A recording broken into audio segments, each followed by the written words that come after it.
বাংলা সঙ্গীতের আকাশে তারা হয়ে জ্বলে ওঠা 10 জন গায়িকা, যাদের কেরিয়ার ফুরালো খুব তাড়াতাড়ি, কিন্তু গান রয়ে গেল চিরকাল আজও বাঙালির মনে। হ্যাঁ ভিউয়ার্স, এটাই আমাদের আজকের ট্রিবিউট। আজকের ভিডিওটি ধামাকা হতে চলেছে সেরা 8 জন গায়িকাকে নিয়ে। তো দেরি না করে প্রথমেই জেনে নেই সালমা সম্পর্কে।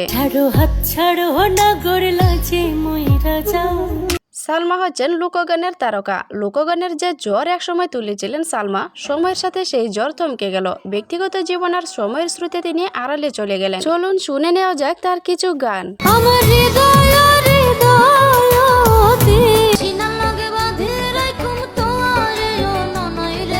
এবারে দ্বিতীয়তে রয়েছে ন্যান্সি, যিনি মেলোডির রানী। একসময় বাংলার সবচেয়ে জনপ্রিয় কণ্ঠগুলোর একটি ছিল ন্যান্সি। বিতর্ক, মানসিক চাপ আর আলোচনার জীবন তাকে ধীরে ধীরে সরিয়ে দিল মঞ্চ থেকে। চলুন শুনে নেই তার কিছু গান।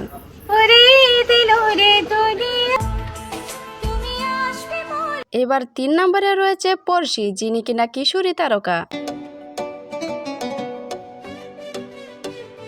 মাত্র কিশোরী বয়সে দেশ কাঁপিয়েছিলেন পরশি।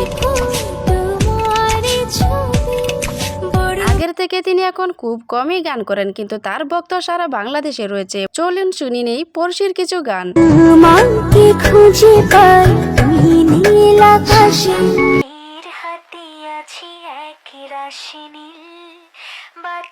এরপর 4 নম্বরে রয়েছে রুনা লায়লা, যিনি কিনা কিংবদন্তি গায়িকা। রুনা লায়লা কখনো হারিয়ে যাননি, সময় তাকে ধীরে ধীরে আড়ালে রেখেছে। বয়স, জীবন আর নতুন সঙ্গীত ধারার পরিবর্তনে তার গান কমেছে। শুনে নেওয়া যাক রুনা লায়লার জনপ্রিয় কিছু গান।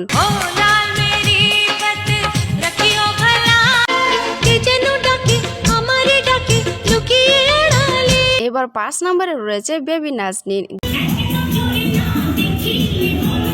ব্যথা, আবেদন আর শক্তির মিছিলে তিনি ছিলেন আলাদা, কিন্তু বিদেশে প্রবাস জীবন আর সঙ্গীতের বাজার থেকে দূরে থাকায় বেবি নাজনীন আলো থেকে সরে গেলেন। বর্তমানে তিনি আর গান গান না। চলুন শুনে নেই তার কিছু গাওয়া গান। এবার 6 নম্বরে রয়েছেন কনক চাপা, যিনি কিনা সিনেমার কণ্ঠের রানী। বাংলাদেশি সিনেমার সোনালী যুগে কনক চাপার কণ্ঠ ছাড়া গানই যেন অসম্পূর্ণ ছিল, কিন্তু সিনেমার গান কমে যাওয়া আর নতুন প্রতিযোগিতার ভিড়ে তিনি আড়ালে চলে গেলেন, কিন্তু তার গান যেন আজও সকলের কানে বাজে এবং মনে লেগে আছে। চলুন শুনি নেই তার কিছু জনপ্রিয় গান।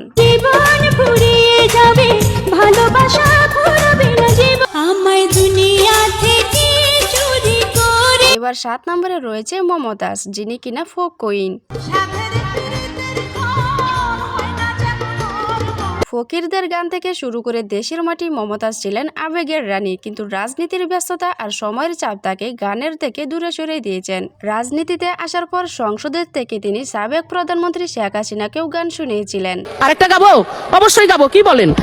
সবার আগে চিন্তা করলো শেখ হাসিনার সরকার। এরপরে আর গানের মঞ্চে ফেরেননি মমতাজ কখনো। বর্তমানে তিনি গানের জগৎ থেকে হারিয়ে গেল, তার গানগুলো আজও শুনে মানুষ। চলুন শুনে নেই তার কিছু জনপ্রিয় গান।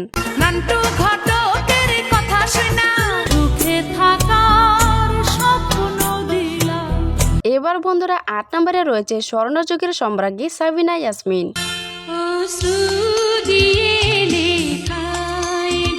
বাংলা সিনেমার প্রতিটি প্রজন্ম তার কণ্ঠে প্রেম খুঁজেছেন।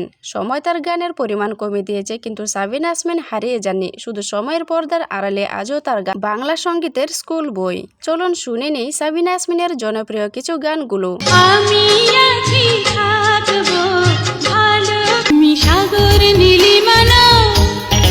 হারিয়ে যাওয়া এই গায়িকাদের মধ্যে কার গান আপনার কাছে বেশি জনপ্রিয় এবং পছন্দের ছিল তা অবশ্যই কমেন্টে জানাবেন, এবং তাদের জন্য ভিডিওতে একটি লাইক চাই। নতুনরা চ্যানেলটি সাবস্ক্রাইব করে পরবর্তী ভিডিও দেখার জন্য পাশেই থাকবেন। ধন্যবাদ।